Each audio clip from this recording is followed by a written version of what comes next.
Alright, so we just woke up. It is like 9:30, and we overslept. We were intending to wake up at like 7, because it's a travel day, we gotta pack the bus up. So much crap. This might take a while. We gotta do a whole bunch of other stuff, including film this video. So, let's get going. Soon we'll be opening up our eyes to brand new places that we've never been. Soon we'll be looking up in the sky at the mountains high overhead. E-I-I-I, E-O-E-O-E-O. Hello, whoa, whoa, skipato, portopito. E-I-I-I, E-O-E-O-E-O. Hello, whoa, whoa, skipity-bop-a-dop-a-dee-do.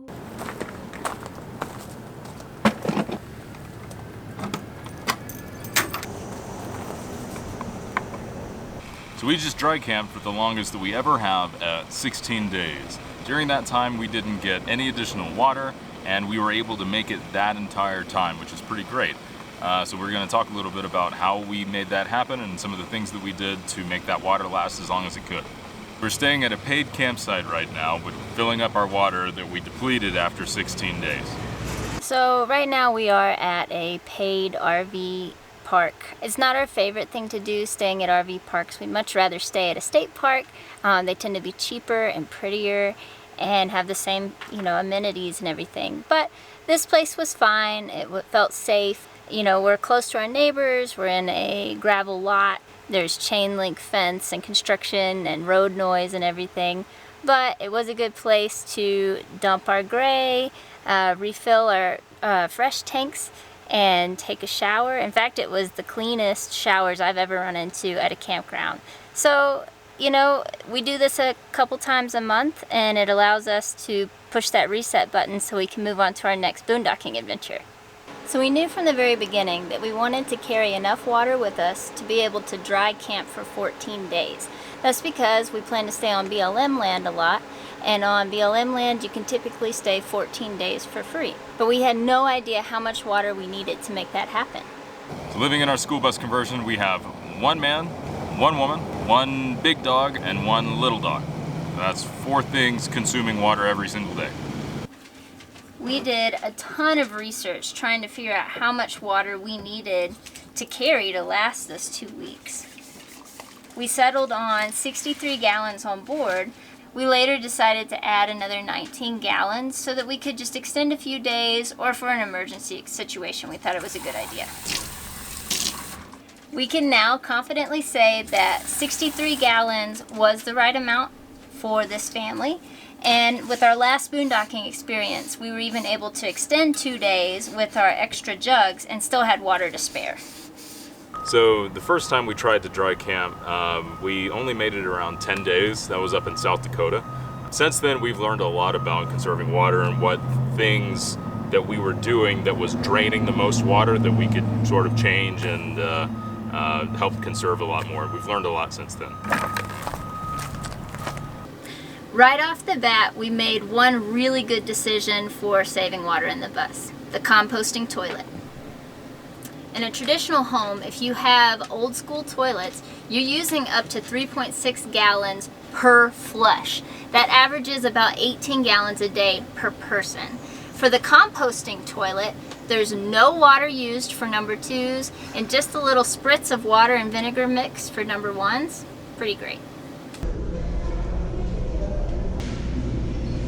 So we also don't have a laundry machine on board, although that would be really nice. And in fact, we do laundry about half as often as we used to.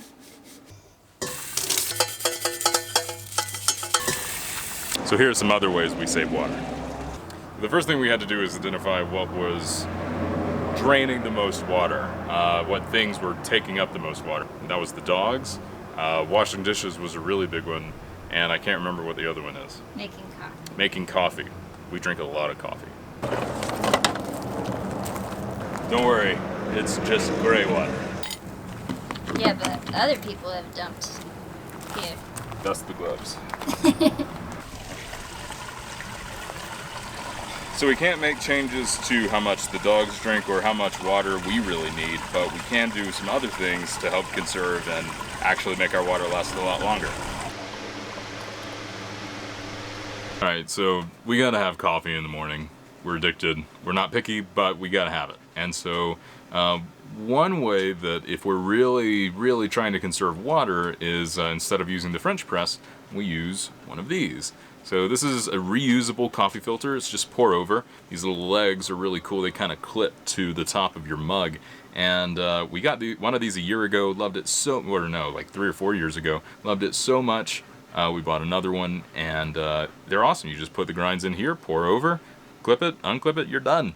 And they fold down flat like that. It's really cool. Anyway, use those to really save water, and we got a nice cup of coffee.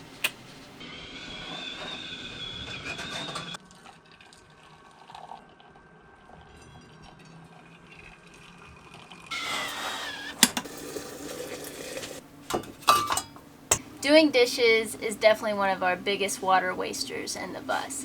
Over time, we've learned to do dishes a lot more efficiently and use less water, but we've also come up with a few tricks that help us extend a little longer when we're washing dishes in the middle of nowhere with no hookups. One thing we've learned, if we're planning to boondock for a while, we can choose recipes that have easy cleanup. Recipes without syrups or sauces are going to clean up a lot easier and use a lot less water. Sometimes we can eat straight out of the pot, or we can share a plate when we can to reduce our dishes and reduce our water use. I'll be the first to admit this is a really hard one to follow through with, but if you have the self-discipline to deal with your dishes as soon as you're done with them, you're going to use less water because it means you're not letting sauces and stuff have a chance to stick on to the plate, which takes more water to get off. Finally, when we're really at the end of our water supply, this stuff is my secret weapon.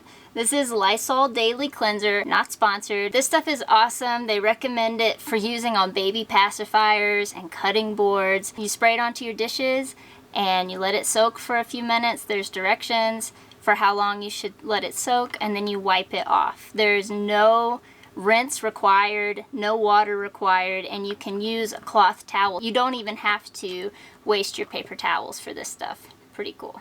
But what other ways could we save water? We definitely drink plenty of water. We don't want you to worry about us. We always take water when we hike and everything, but sometimes in the bus we opt for a LaCroix, which saves a little bit on our water supply.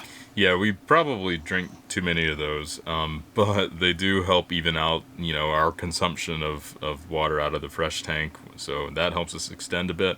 And God, they are refreshing. Yeah, these are delicious. So we don't have an ice maker on the bus, so this is a way we can have a nice cold, refreshing drink, and we're kind of addicted to these things. Oh my God, we are. Washing our hands is a must, obviously, but sometimes a little pump of hand sanitizer can do the trick and save some water there. When we go grocery shopping, we can also make choices that help conserve our water.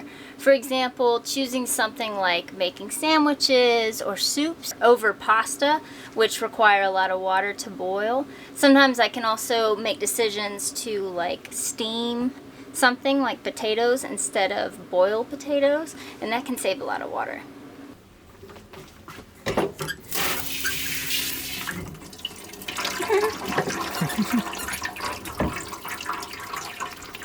That feels good. Yeah, right? Yeah. Yeah, you're gonna feel amazing after this. Can't decide whether I should use some conditioner or not. Nah, you don't need conditioner. That'll save a little water if I don't. This might gross some people out, but it's a truth about bus life, at least for us. Sometimes we can skip a shower or two to save some water, and for me it's worth it to get to experience a cool location for a little longer. We always have wet wipes and face wipes on board so we can freshen up without using our precious water supply. Or like I did recently, we can opt to quickly wash our hair in the sink to feel refreshed instead of taking a shower. And when we do use our shower in the bus, we've become really fast and efficient. So we ended up getting a swamp cooler since it's just about to be summer, and we'd like to stay in the Southwest a bit longer without, just sweating our butts off. That feels good. So we got a swamp cooler, and so far it has been amazing, and it has made a huge difference. It doesn't pull much power and is way more efficient power-wise, especially than AC. However, it uses water, and not just a little bit, it uses a lot of water. So if we're using it all the time, it definitely will limit our ability to stay. We may only use our auxiliary just for that and have that earmarked for the swamp cooler, where the fresh is for everything else. So we have ways that we can work around that, but and then if fortunately it has a function where it's only a fan, and the fan's actually really powerful and it moves air well. And so if we're just using that, that's not using any water at all. So that's nice. So we have the option of turning off that function of evaporative cooling or not. But when we do have it on, it does go through water pretty quick. Yeah, goodbye. So as for our additional water, our auxiliary water, we didn't have to bring that out until day 15 of our last dry camping outing, which is pretty great. That's a long time. So something we realized about our gray tanks is that a lot of the water that we use from fresh doesn't ever end up in the gray tanks. Water that the dogs drink, and they drink a lot of it, that doesn't end up in the gray tank. That ends up on the ground outside. The water that we drink from the fresh tank, that ends up in the composting toilet. And so that never ends up in the gray tank. All of that combined, at the end of the 15 days, once we had exhausted our fresh water, we looked at the gray tank and it was only halfway full. And so we know that all of the auxiliary water that we use, we have plenty of room for. So we said in an earlier video, and I'll link to that above, that we thought it was an option to just let your gray water drain to the ground. We really considered that option, but after living in the bus for 8 months, we firmly believe that that's a bad idea. Yeah, the places that we've been, a lot of places we've seen that signs preventing, telling you not to dump gray water, even some signs that will say that there's a fine for dumping gray water. And also, honestly, I feel like if you're going to be full timing, this is not an option. I'll just go ahead and say that, and you can disagree with me if you want to, but if you're full timing, you really need a gray tank. It's going to really limit the places that you can camp. And if you're going to be somewhere for longer than a day, and if you're using water, just having it pool up from the same place, it smells bad. There's food matter in it, even if you have a strainer, which we do have and use. Food scraps smell over time. Sink water. That's all that goes into our gray tank is sink water. And it still has a smell. It will still smell. Mm-hmm. It's just part of it. I mean, the soap and food matter and all that other stuff. And, if you're going to just drain to the ground, you have to be very careful about the kinds of soap that you use. Make sure it's all organic and all that other crap. That's true. And I just wanted to add a side note because it's related and interesting, I think. Some people ask us what this little thing on the top of our bus is. I'll show a clip of it. It is a ventilation for our gray tanks.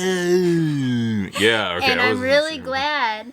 I didn't think we needed it. Zach knew better. And I'm really glad that we have that. Man, I love hearing that. You won't hear it again. It was great while it lasted. I'm going to hang on to that for a while. Mm-hmm. I used 1/2-inch PVC. With the 2 tanks, I connected those 2 tanks with 1/2-inch PVC and then routed it up through the top of the bus. And we have not had any smell inside the bus whatsoever from gray tanks. The only reason why we know the gray tanks smell is because when we go to dump the gray water, I can pick up a little bit of the smell. And it's not like sewage by far. However, it is a smell. It is this kind of a stink. Mm-hmm. So by just the simple fact that if we knew that we were dumping that onto the ground, we'd feel pretty crappy about it. And if somebody next to us was dumping that on the ground, we would be pretty unhappy about that. Anyway, we feel pretty strongly about that. And the reason why we're talking about it so much, and the reason why this clip is so long, is because when we were first starting, we were talking about, we don't know how we're going to do things. We were thinking about dumping the gray, just having it run out as an option. And we had a lot of people say, it's totally fine. You can just let it run out, right?